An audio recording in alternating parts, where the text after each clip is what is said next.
planning to come to the autograph table?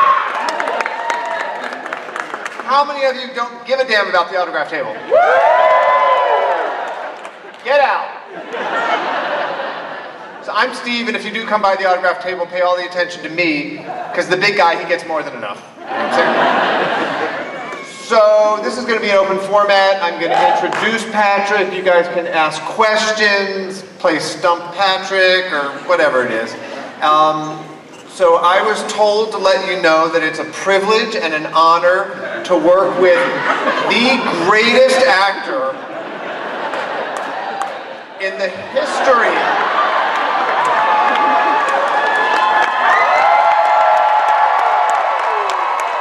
Thank you. Thank you. At the end of the day, I always hope that he doesn't leave any marks, but you know, you never know. Well, hi Patrick, how you doing?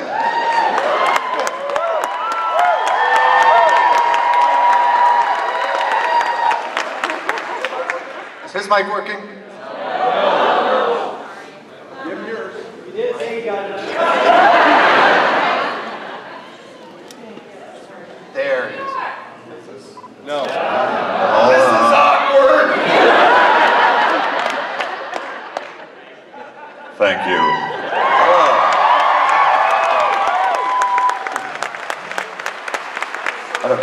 It was. Steve was going to ask me questions and everything, so ask me a question. How's your day going? It's awesome. It's great to be here in Denver. My mic's working. I can have my 5 minutes of fame now. Oh, okay. Okay. So, how is your day going? We just answered that question. Okay.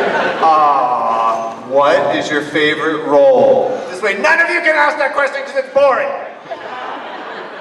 Well, some roles are more, some are meaningful for one reason or another, and some are great for other reasons. Now, I think the most fun I ever had as a cartoon character would have been Kronk. Because Kronk was, a major character in a Disney movie, and I grew up a huge Disney file, grew up in Huntington Beach, and went to, Disney movies and Disneyland, and we were only allowed to watch The Wonderful World of Disney and Little House on the Prairie. So to get that opportunity, that was fantastic, you get 4 pages of a character. Disney's very secretive.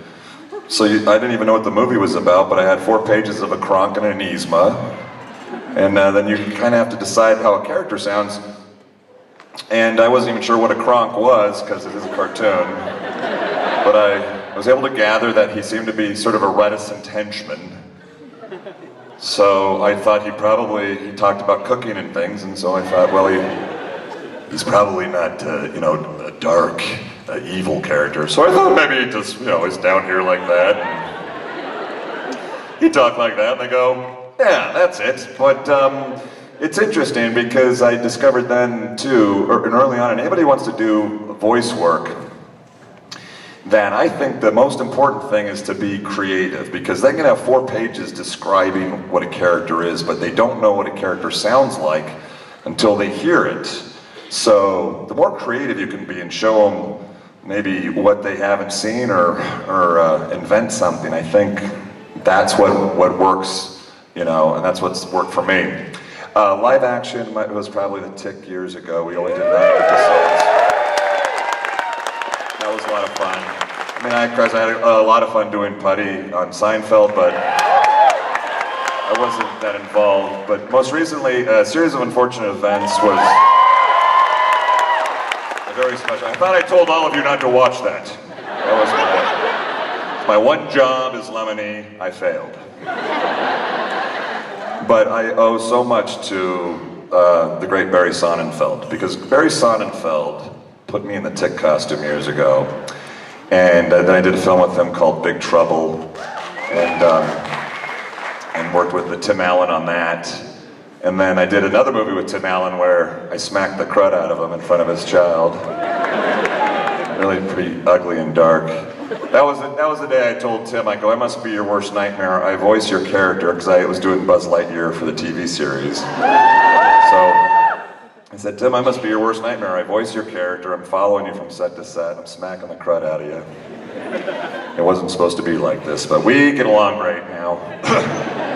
Tim and I were playing golf about a year ago, and we were having lunch, and I eat really fast, so my lunch was gone before he started eating, and I said, I'm sorry, Tim, I eat like I had older brothers or I was in prison, and I had neither, and he said, I had both.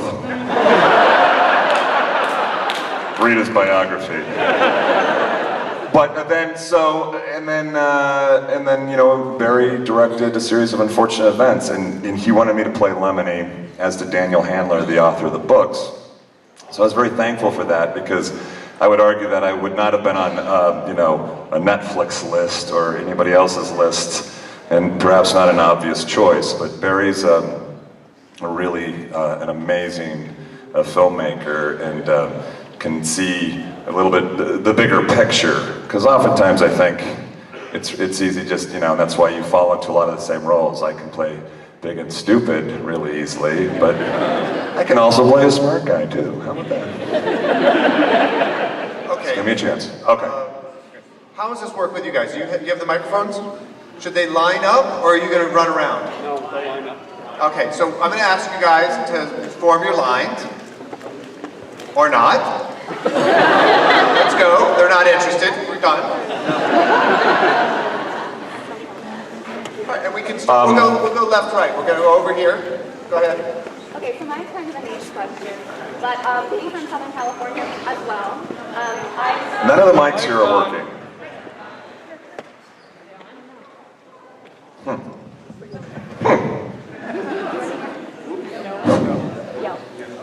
Okay, so being from Southern California as well, I grew up basically at California Adventure. So my question is do you prefer soaring over California or soaring around the world?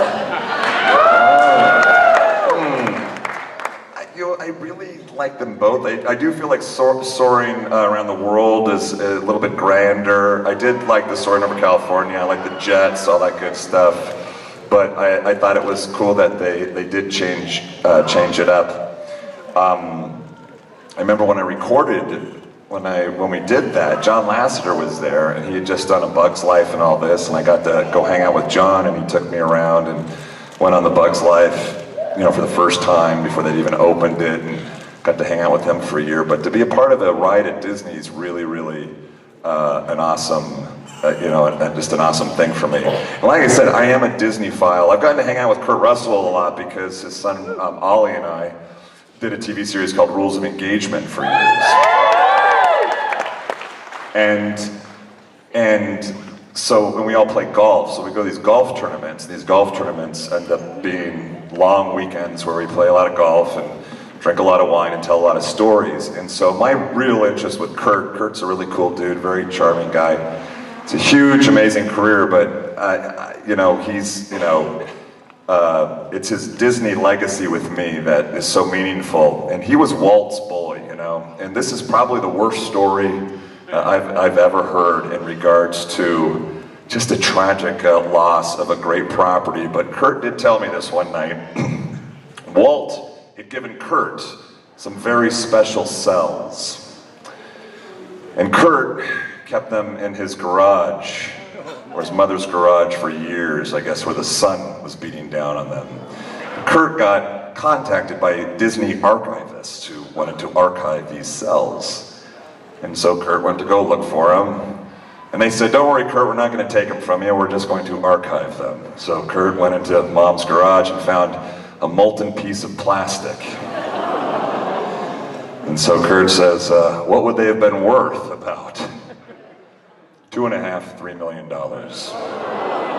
This is probably 20 years ago, so in the art market today, maybe $10, $15 million. But he laughs about it. I guess that's all you can do. I love anything and everything Disney, and so whenever I get an opportunity to work on Disney, I love it. I also do the voice of the security droid in Star Tours. They digitize my voice, so it's kind of hard to tell it's me, but I get to say silly things like, sorry, no Wookiees allowed. Oh, that's your husband. My apologies, man. So, that's a fun one, too. So, Emperor's New Groove is one of my favorite movies of all time. And I'm always ashamed when people haven't watched it, so you should all see it if you haven't. And we quote it all the time, so I'd love to hear you say, "Oh, I could feel it." What's that? Oh, I could feel it. That's our favorite line. Oh. Power, can you feel the power? But what is one of your favorite memories of working with all those amazing people? Of working With the amazing people that were on Emperor's New Groove. Well, you know, we never really worked together. I worked with the animators, the director, but I never recorded with Eartha Kitt or David Spade or John Goodman. And I never even got to know Davey until we did Rules of Engagement, but we were isolated. But a very intriguing story. You know, life is stranger than fiction and funnier in many ways. And just, it's so odd what a small world it is. But years before we did The Emperor's New Groove, the first film I ever got, I was 22 years old, went to South Africa, and I did a movie, and movies are horrible, and they're unwatchable. And I am the worst thing in them. Islands colonized by the Brits. I remember asking the producers if I should do a dialect, and they said, "Don't worry about it." That's how bad. They had no intention of this being a good movie. And I did it with Oliver Reed, who would start drinking at 10 o'clock in the morning, and he's still the only watchable thing in these movies, because he was great. And Eartha Kitt. Now, we always knew when Eartha Kitt was around because she ate raw garlic.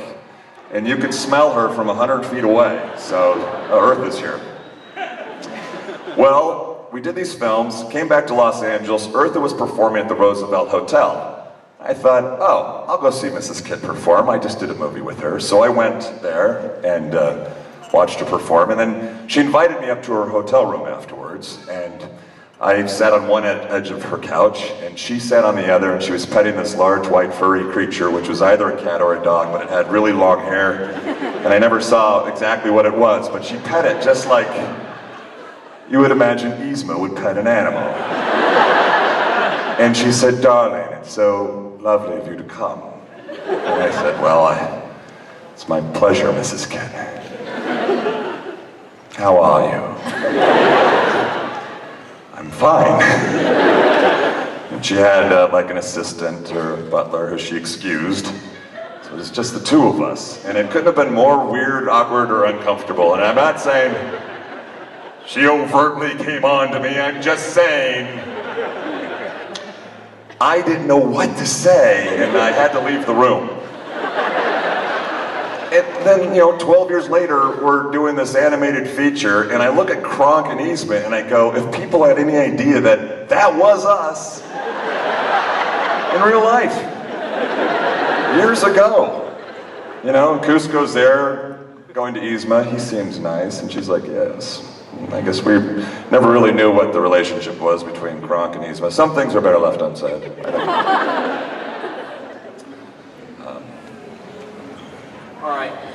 All right.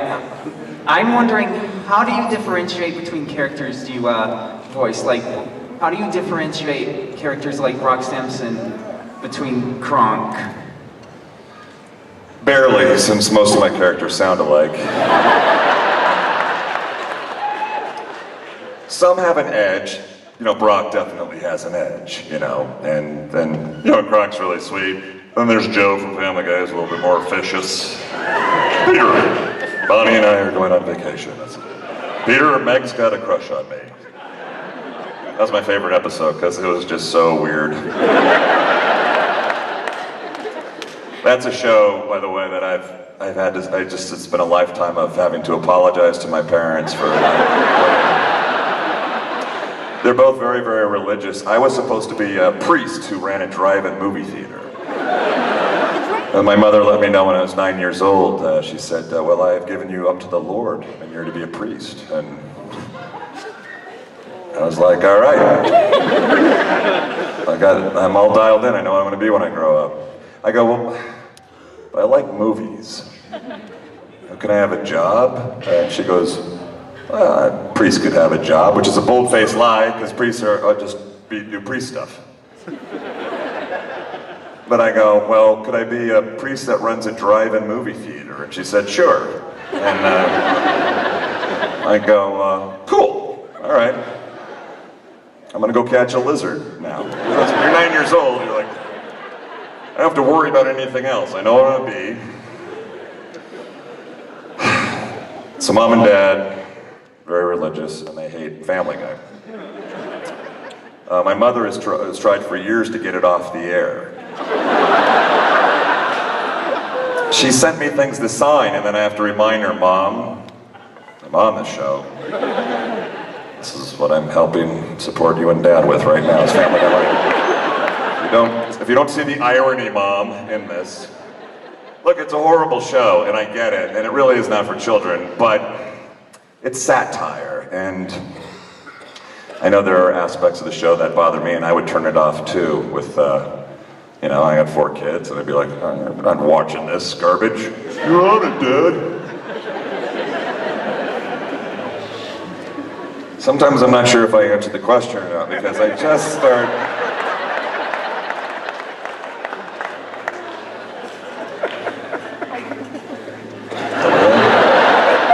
Did I?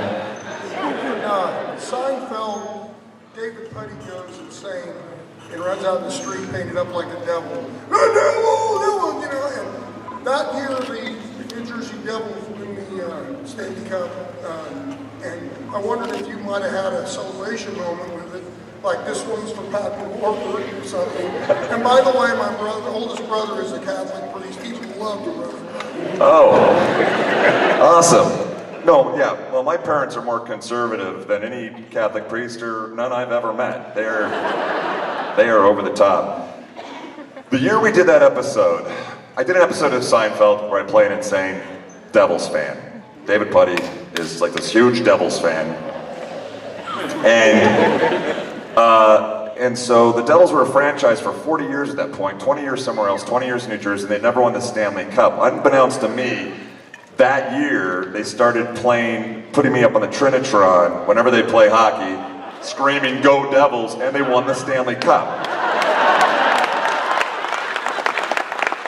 So, unbeknownst to me, I'd sort of become like their mascot. So they invited me to come out and drop the puck for the opening day for the Stanley Cup champions. But they actually said, you could do whatever you want, raise the banner, sing the national anthem, drop the puck, whatever you want to do. And I go, I'll drop the puck. So I went out there. Now I was a little younger, a little less responsible, and I was out all night drinking with my brother-in-law. And so when I showed up the next day, I really didn't want to paint the D on my chest, because they did my face, and they said, can we put the D on your chest? And I go, why? I'm not going to take the jersey off, am I?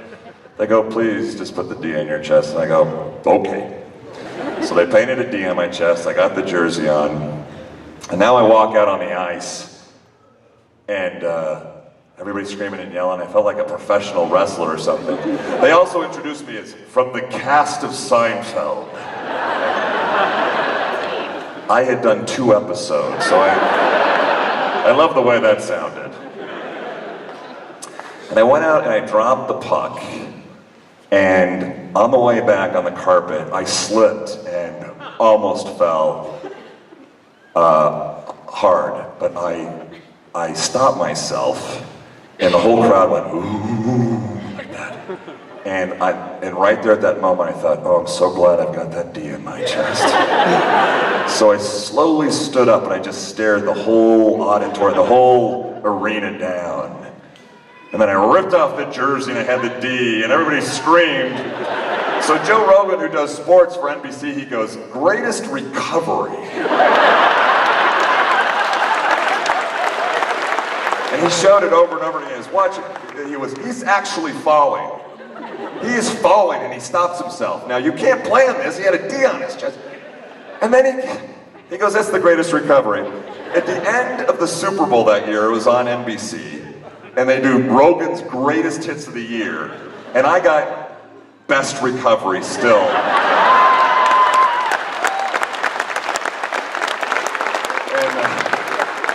And when you think of all the miraculous passes caught and plays and sports and that, I got that And it's just strange. All from 1/2 hour of a TV show, this whole thing has sort of evolved into. But I was just back there a few months ago, and they did David Putty bobblehead night there, and so I went out for that. Oh, hello. First off, just gotta say, I know no one will agree with me, but go Devils and go Team Venture. Go Devils and go Team Venture. Actual question though. Speaking of Venture Brothers, I know you can't spoil anything, but if you could, should Brock still stay with Warriana, or should Molotov Cocktease come back with a vengeance? I like Molotov. I'll refrain from saying her last name. Yes, it's a stormy relationship, but they just seem to belong together. I don't know what's going on in that show, so I have to ask my kids because I usually just read my lines, and they go, "Dad, it's really deep, man." I'm like, but the Venture Brothers, if you watch it, it's pretty weird. So every now and then, I'll pop in because we just record, a bunch of episodes, and in an hour or 2 hours, and just get my lines, and then split, and then. A lot of times I'm not sure exactly what's all going on, but it is a clever show. It's like Johnny Quest on acid, I guess. Yeah. But I hope that answered your question. Do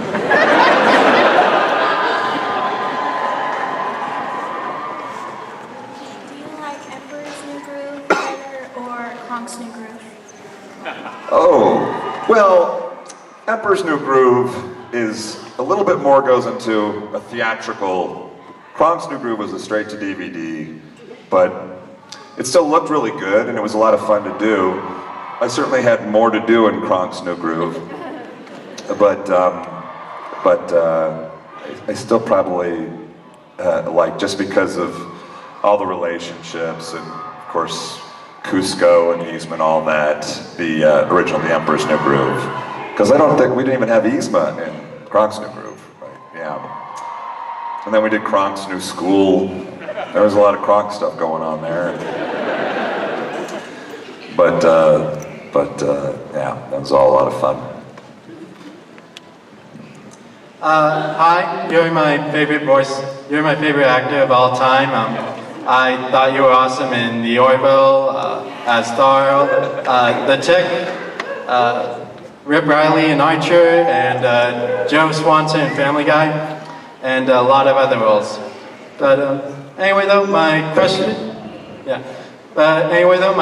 is, would you ever consider voicing like a AI or a large army of robots, just using your natural voice? Voicing a large army of robots? Sure. Write a show. Let's do it. I did a large army of green men, the LGMs on Buzz Lightyear. I would do the voice and then they would sort of digitize it. Ooh, Buzz. Anybody remember that? No? Okay. Buzz. And then so it's a large army of green men. So I've sort of almost done it. We'll do real robots next time. You have to write a show. All right, thank you. Thank you very much. Thank you for those lovely compliments. It's misguided.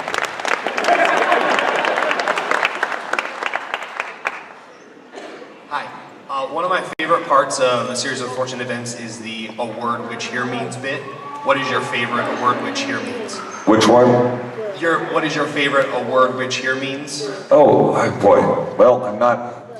Again, I'm gonna very esoterically, and I'm gonna not answer your question again with other things. I'm not sure. A word which here means. I can't think of like what my favorite one of those would be. Nothing's coming to mind right now. But I got my first tattoo ever because of that show.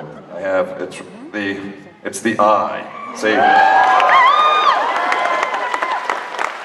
And we're reading season 2, and Lemony says, there was a time in my life when I had a woman I loved very much, a reliable typewriter, a home. All those things are gone.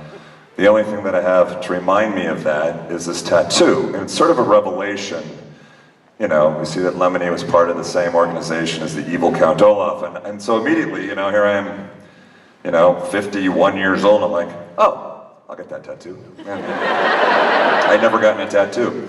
So I went and I got a really interesting fellow to do it, Mahoney. He's considered the godfather, I think, of single needle pen and ink or whatnot. I just thought, if I'm gonna get one tattoo in my life, I want Michelangelo to do it, So I found a great guy and he did it. But Neil Patrick Harris got his tattoo first. And Neil's artist took some liberties. So Neil was very excited when he showed up with his actual tattoo.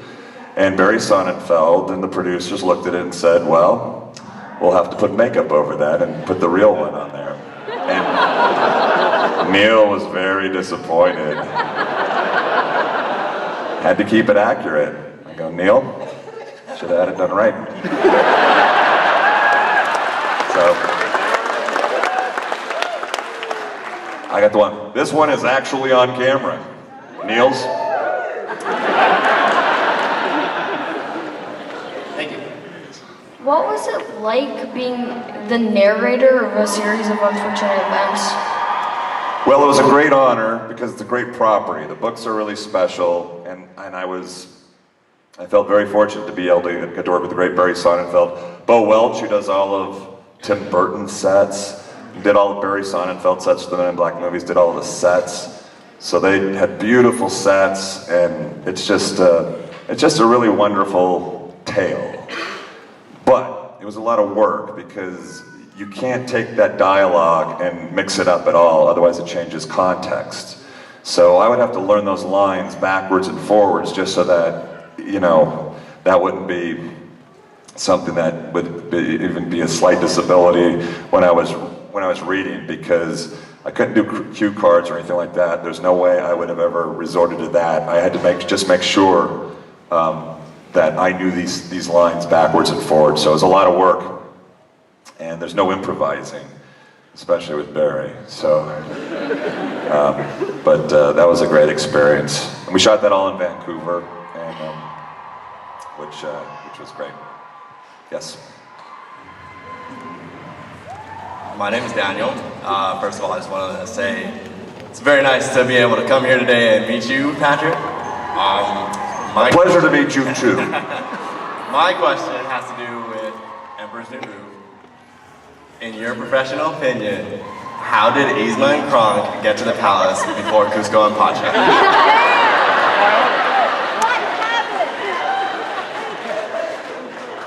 Look, if we ever watch a cartoon and say, that couldn't happen,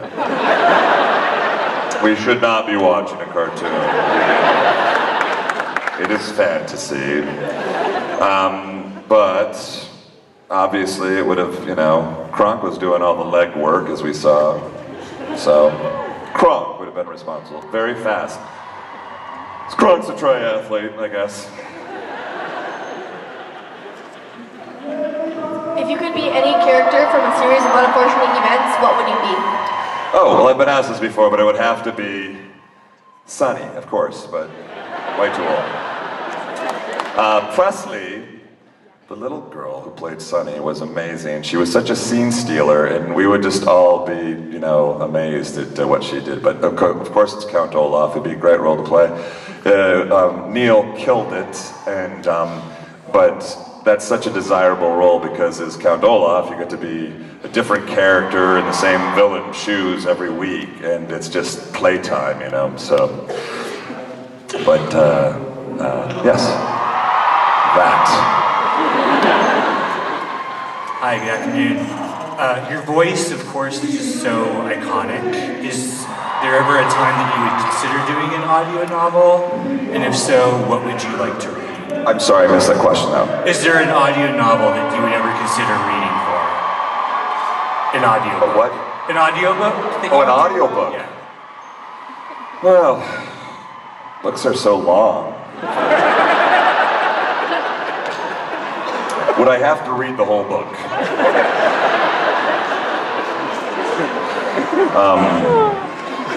Let's see, an audiobook.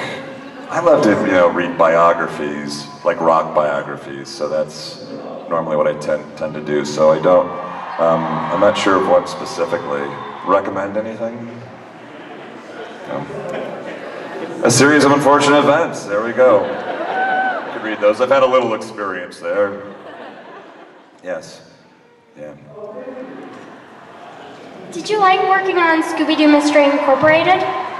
On? Scooby-Doo Mystery Incorporated. Yeah, I loved working on ScoobyDoo. I grew up, on ScoobyDoo and watching ScoobyDoo as a kid, and so I know there's been a number of, new incarnations of it throughout the years, but it was great to be Sheriff Bronson. I think that's it, right? Bronson. Forget his last name.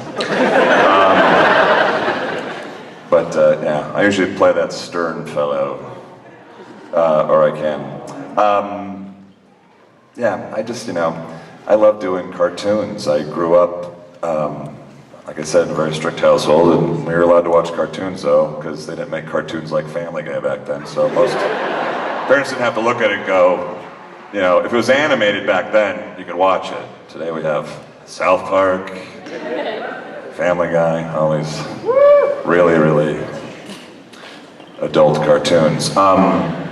When I got the opportunity to do Buzz Lightyear in the cartoon, I immediately thought, well, I'm going to be the poor man's Buzz, but I'll do it.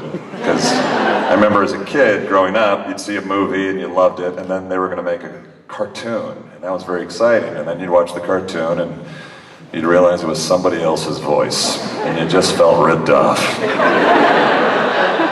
I said, I'll do it. I'm going to do it. I'll be that guy. So when you filmed for the chief flight attendant for Soarin, did you film that in Soarin, Orlando, or did you film it in Soarin, California? Oh, well, we filmed it in California, yeah. Yeah, but I was pleased to know that when they changed it to Soarin' Over the World that they kept me, because I knew that they were changing the ride, and I hadn't heard anything back, and I thought, well, I guess we'll probably have to re-record something, and I never heard anything. They just kept the same pre-show, so I was delighted to see that. But now it's, when I look at it, it's like I'm watching my son, I did it about 20 years ago. I love to, it's nothing more fun than just embarrassing your children. So if we go to Disneyland and we're waiting in line, I usually walk around Disney, I have the baseball hat on, my glasses, and we might be in line for Soarin', and nobody in line is the wiser until just before I come on, and then I'll say, everybody be quiet, I love this guy, I love him. And then everybody in line will look at me and my kids will be like, you are so stupid, Dad, so stupid. Anything to make your children suffer. I did a movie, Ted, and I had my first on-screen kiss with a guy, Ryan Reynolds. He's pretty hot, and he was on my daughter's top 3 list. She was 17.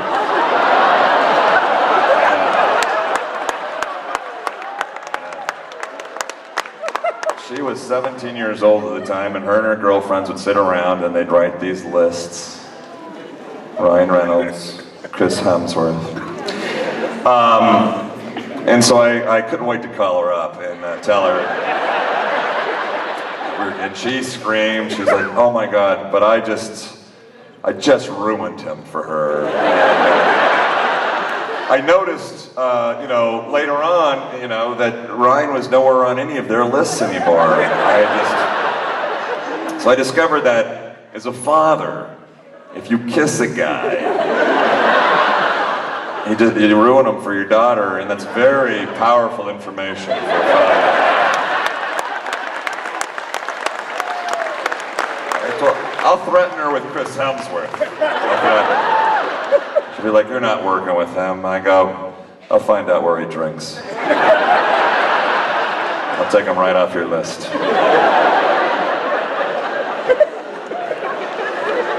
So, how did you get on to Family Guy, and what's it like working with Seth MacFarlane and Mila Kunis and all them? It's great working with all of them. You know, normally we record by ourselves, but when I did do that, when Joe and Meg had that one episode, I did get to record with Mila, which is great. But Seth is, you know, he's such a creative, you know, he really is a genius. He's very charismatic. He's a great performer. It's just interesting because in the early days, you know, he'd be interested in, like, you know, what I was doing and whatnot. You know, he wasn't so much in the spotlight. He was just, you know, being kind of cartoon nerd in the background. The next thing you know, he's a movie star. He's hosting the Academy Awards and can't even talk to the guy anymore. Now he's the man behind the curtain. He used to direct most of the episodes, but now his people direct the episodes. He's just got his hands full with so much now. But so whenever I get an opportunity to actually hang out with Seth a little bit, I enjoy that, and we'll have a little glass of whiskey and chat, and that's maybe once or twice a year to party at his house. And if you haven't been to a party at Seth MacFarlane's house, I mean, we are poor people.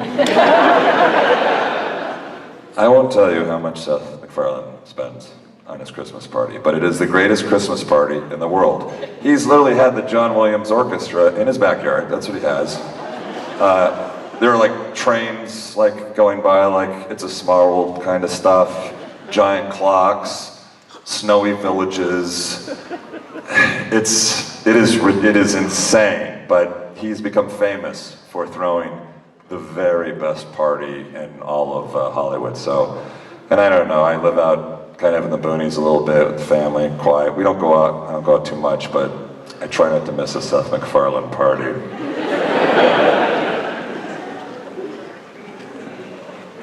He actually, you know how the people, you know, they sometimes pour the vodka into the ice, you know?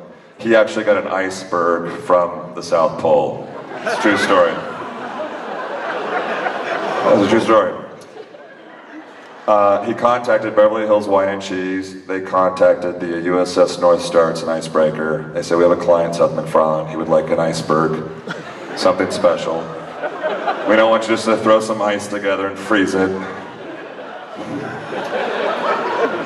Seth doesn't care how many penguins die. He needs this for his party.